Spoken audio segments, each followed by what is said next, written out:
आज की क्लास में हम लोग विभिन्न प्रकार के आवेश घनत्व ये समझेंगे। ये समझना क्यों आवश्यक है, क्योंकि जब आप गॉस के नियम को पढ़ लेंगे और उसके अनुप्रयोग यानी एप्लीकेशन को देखेंगे, तो उसके एप्लीकेशन में जब अलग-अलग आवेश घनत्व वाली जो बॉडीज होंगी यानी आवेश के वितरण जो होंगे वो अलग-अलग प्रकार के होंगे, इसलिए अलग-अलग प्रकार के आवेश घनत्व वहां पर लिए जाएंगे, जैसे लैम्डा, सिग्मा और रो। ठीक है, इन तीनों को हम लोग समझ लेते हैं। आवेश घनत्व तीन प्रकार के होते हैं। पहला है रेखीय आवेश घनत्व। किसी चालक तार की एकांक लंबाई पर वितरित आवेश को रेखीय आवेश घनत्व कहते हैं। इसे लैम्डा से प्रदर्शित करते हैं। यदि आवेश एक रेखा में इस प्रकार से वितरित हो और इस पर 1 मीटर की लंबाई पर मान लीजिए जितना आवेश उपस्थित होगा उसे ही हम क्या कहेंगे, लैम्डा कहेंगे, यानी रेखीय आवेश घनत्व कहेंगे। यदि किसी चालक तार की लंबाई स्मॉल एल मीटर हो और उस पर वितरित आवेश स्मॉल क्यू कूलाम्ब हो, ठीक है, एल मीटर और स्मॉल क्यू कूलाम्ब हो, तो रेखीय आवेश घनत्व लैम्डा कितना होता है, Q अपॉन L कूलाम प्रति मीटर। ये इसका मात्रक हो जाएगा। यहां पर नीचे लिखा है इसका मात्रक कूलाम प्रति मीटर। दूसरा जो आवेश घनत्व है उसे हम लोग आवेश का पृष्ठ घनत्व कहते हैं। जैसा कि नाम से ही प्रतीत हो रहा है कि यहाँ पर आवेश जो होगा वो पृष्ठ पर बटा हुआ होगा, इसलिए इसकी परिभाषा क्या है, किसी चालक के एकांक पृष्ठ क्षेत्रफल पर वितरित आवेश को आवेश का पृष्ठ घनत्व कहते हैं। इसे सिग्मा से प्रदर्शित करते हैं। इस संकेत को जिसमें एक ओ जैसा बना करके और इधर ऐसे निकाला गया है, एक लाइन खींची गई है, इसे हम सिग्मा पढ़ते हैं।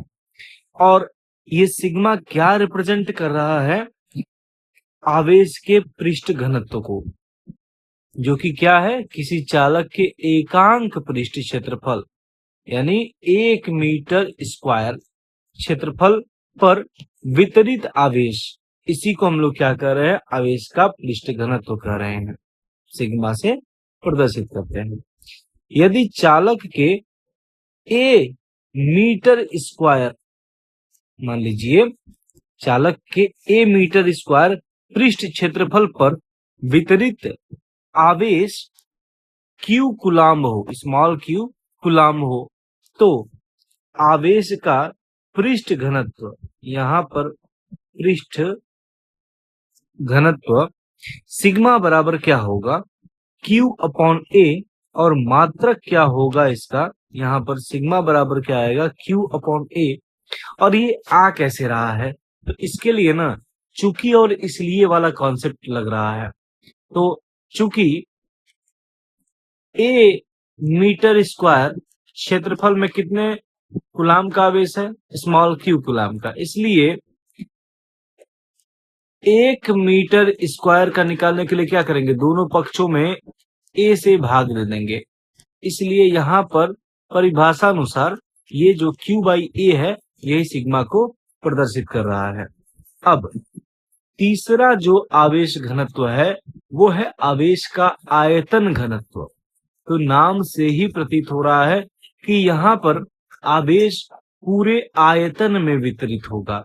जैसे एक गेंद है तो उस गेंद के पूरे भीतर में अगर आवेश विद्यमान है, इसे हम लोग कहेंगे कि इसमें आवेश जो है वो पूरे आयतन में विद्यमान है। और यहाँ पर जो घनत्व होगा वो आवेश का आयतन घनत्व होगा।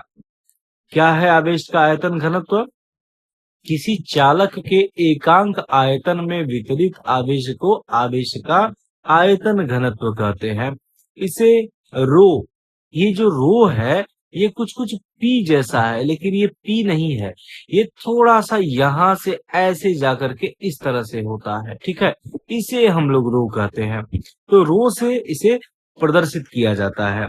अब मान लीजिए कोई चालक है जिसके v मीटर क्यूब, यहाँ पर इसका मात्रक लेंगे मीटर क्यूब, आयतन में वितरित आवेश स्मॉल क्यू कूलाम हो।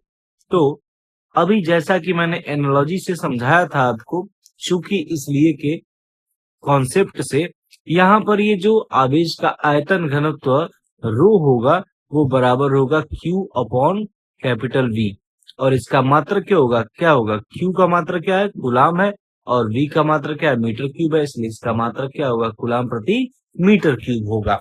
अब इन सभी घनत्वों का जो उपयोग है वो क्या होता है, तो मान लीजिए कि आपको आगे अगर किसी L लंबाई में कितना आवेश है पता करना है, तो उसमें लैम्डा से गुणा कर देंगे तो उसके भीतर उपस्थित आवेश की मात्रा पता चल जाएगी। उसी तरह मान लीजिए आपको A क्षेत्रफल में कितना आवेश है ये पता करना है, तो सिग्मा इंटू ए कर देंगे तो क्या हो जाएगा, सिग्मा इंटू ए बराबर उतना आवेश मिल जाएगा। ठीक इसी प्रकार से यदि आवेश पूरे आयतन में वितरित है तो आप क्या कर देंगे, उसमें रो से v में मल्टीप्लिकेशन कर देंगे, यानी जितने आयतन में आपको आवेश निकालना है उसके आवेश का आयतन घनत्व तो उसमें गुणा कर देंगे। ठीक है, इसीलिए इसको इस चैप्टर में पहले बता दिया गया है। अब गॉस की प्रमेय, ये प्रमेय है क्या, ये बहुत ही महत्वपूर्ण है। ठीक है, हर साल इससे क्वेश्चंस आते हैं, इसलिए इसको ध्यान से समझ लीजिए। इस प्रमेय के अनुसार किसी बंद पृष्ठ, ये बहुत ही महत्वपूर्ण है, बंद पृष्ठ से गुजरने वाला वैद्युत फ्लक्स, जिसको ये नहीं पता हो कि वैद्युत फ्लक्स क्या होता है, जिसको ये नहीं पता हो कि वैद्युत फ्लक्स क्या होता है तो वो लास्ट वीडियो जाकर के जरूर देख ले, क्योंकि अगर ये कॉन्सेप्ट क्लियर होगा तभी आपको ये गॉस की प्रमेय समझ में आएगी। ठीक है, तो ये क्या कर रहा है, किसी बंद पृष्ठ से गुजरने वाला वैद्युत फ्लक्स उस पृष्ठ द्वारा, कौन से, जो बंद पृष्ठ है उस पृष्ठ द्वारा परिबद्ध कुल आवेश स्मॉल क्यू का 1/ε0 गुणा होता है। यहाँ पर एग्जाम्पल के लिए यह एक पृष्ठ लिया गया है। ठीक है, यह एक 3D है, 2D एक रिंग नहीं है, 3D में है ये, और इसका जो पृष्ठ है पूरा एक तरह से बंद है। ठीक है, कहीं पर भी थोड़ा मोड़ा ओपन नहीं है। अब इसके भीतर ये जो स्मॉल क्यू आवेश उपस्थित है प्लस में, ठीक है, तो इसके कारण, स्मॉल क्यू के कारण इस बंद पृष्ठ से गुजरने वाला जो फ्लक्स होगा वो बराबर होगा इस क्यू आवेश गुणे 1/ε0 के। यही गॉस की प्रमेय है। यदि यहाँ माध्यम को कंसीडर कर लिया जाए, जैसे यहाँ माध्यम निर्वात मान करके अगर देखा जाएगा तो ε0 आएगा, लेकिन अगर निर्वात नहीं माना जाएगा उस स्थिति में फाई ई, यानी गॉस के नियम के अनुसार फाई ई बराबर होगा Q इंटू 1/ε, यानी जो भी माध्यम है उस माध्यम की वैद्युतशीलता यहाँ पर आएगी। ठीक है, वैसे जनरली यही वाला जो फॉर्म है वो ज्यादा पॉपुलर है, Q/ε0। इस वाले को E0 नहीं पढ़ेंगे, ε0 पढ़ेंगे। अगर आपको ये नहीं समझ में आ रहा है तो आप कूलाम के नियम वाला जो चैप्टर है उस पर जो वीडियो है प्लेलिस्ट में उसको देख लीजिए, आपको ये सब समझ में आ जाएगा। अब इसकी उत्पत्ति, प्रूफ क्या है, तो प्रूफ कैसे किया गया है यहाँ पर देखिए। माना कि एक बिंदु आवेश प्लस की एक बंद पृष्ठ के अंदर O बिंदु पर स्थित है, यहाँ देख लीजिए यही है वो प्लस क्यू आवेश जो कहाँ स्थित है, O बिंदु पर स्थित है यहाँ पर, इससे स्मॉल r दूरी पर, तो इससे स्मॉल r दूरी पर कोई बिंदु कैपिटल P है, यहाँ पर कैपिटल P ये ले लिया, जहां वेक्टर E यानी कि विद्युत क्षेत्र की तीव्रता व वेक्टर डीए यानी कि क्षेत्रफल अवयव के बीच का कोण थीटा है। ठीक है, यहाँ पर इसका जो क्षेत्रफल है, क्षेत्रफल कैसे लिया है देखिए, ये एक छोटा सा क्षेत्रफल लिया है और इसका जो क्षेत्रफल सदिश है, क्षेत्रफल अवयव का सदिश, क्योंकि जहां स्मॉल डी लगता है वो छोटे से एरिया को रिप्रेजेंट करता है या छोटे से क्वांटिटी को रिप्रेजेंट करता है, जो भी क्वांटिटी आगे लगती है। तो ये एरिया के आगे लगा है डी, यानी छोटे से एरिया को रिप्रेजेंट कर रहा है और एरिया की डायरेक्शन होती है, इसलिए ये डीए की डायरेक्शन हो गई। और यहाँ पर जो विद्युत क्षेत्र की तीव्रता की दिशा है वो ये वाली है। ठीक है, ये ई वेक्टर की डायरेक्शन है। इनके बीच में ये जो कोण है वो कितना है, थीटा है, यही कह रहा है। ठीक है, यहाँ पर थीटा ये वाला, ठीक, थीटा है। अब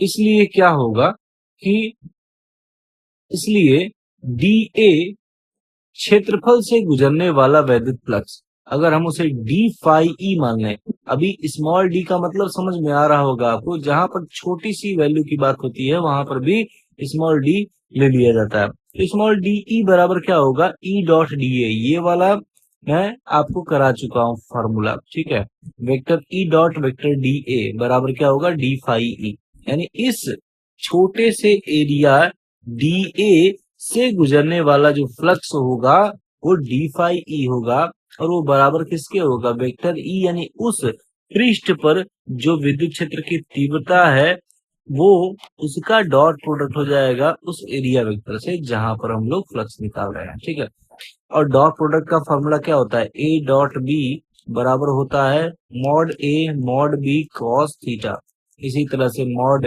ई और डी ए और कॉस थीटा यहाँ पर है।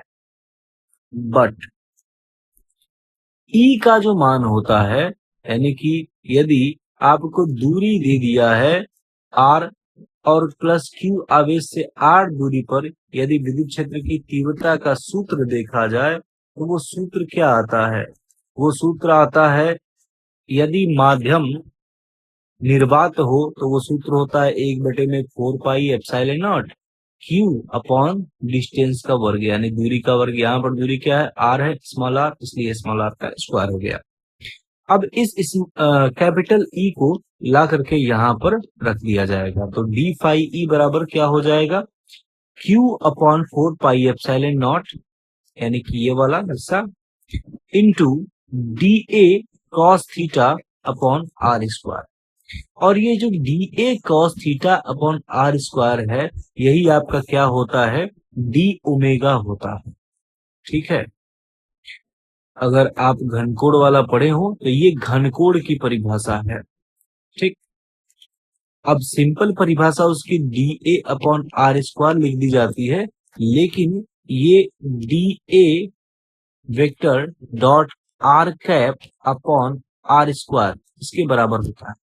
और यहाँ जब डॉट प्रोडक्ट करते हैं तो वहां पर डी ए कॉस थीटा आता है बटे में आर स्क्वायर आता है। ठीक है, ये होता है आपका डी ओमेगा। तो इस कॉन्सेप्ट का इस्तेमाल किया और यहाँ डी ए कॉस थीटा तो पहले से था ही, नीचे का जो ये इसका आर स्क्वायर है उसको इसके साथ में ले लिया और इसको लिख दिया डी ओमेगा। तो अब डी फाई ई इसलिए बराबर है Q upon 4 pi epsilon not into D omega के। अतः संपूर्ण पृष्ठ से गुजरने वाला वैद्युत फ्लक्स निकालना है आपको, तो क्या करेंगे आप, संपूर्ण पृष्ठ के लिए दोनों को इंटीग्रेट कर देंगे, पूरे पृष्ठ के लिए इंटीग्रेट कर देंगे। इधर का जब इंटीग्रेशन करेंगे तो इधर क्या है, फाई ई के power 0 d phi E, d phi phi E के पावर 0 डी फाई ई, और ये इस तरह से आएगा पूरे इसके लिए। अब इसमें कौन सा फॉर्मूला लगेगा, तो x के घाते n dx बराबर x के घाते n+1 बटे में n+1। ठीक है, ये लगेगा n+1। तो यहाँ पर फाई ई के पावर 0+1 बटे में 0+1, यानी कितना आया, फाई ई आ गया। ठीक है, तो इसीलिए इस साइड क्या आ गया, फाई ई आ गया। इधर पूरे पृष्ठ के लिए यहाँ पर इसका समाकलन किया जाएगा इस साइड का। जब पूरे पृष्ठ के लिए समाकलन करने जाएंगे तो ये तो सारा कांस्टेंट है तो ये बाहर चला आएगा। अब पूरे पृष्ठ के लिए समाकलन किसका होगा, तो ये डी ओमेगा यानी घन कोण का होगा। अब घनकोण जब पूरे पृष्ठ के लिए निकाला जाएगा तो वो कितने के बराबर आएगा, 4 पाई के बराबर आएगा।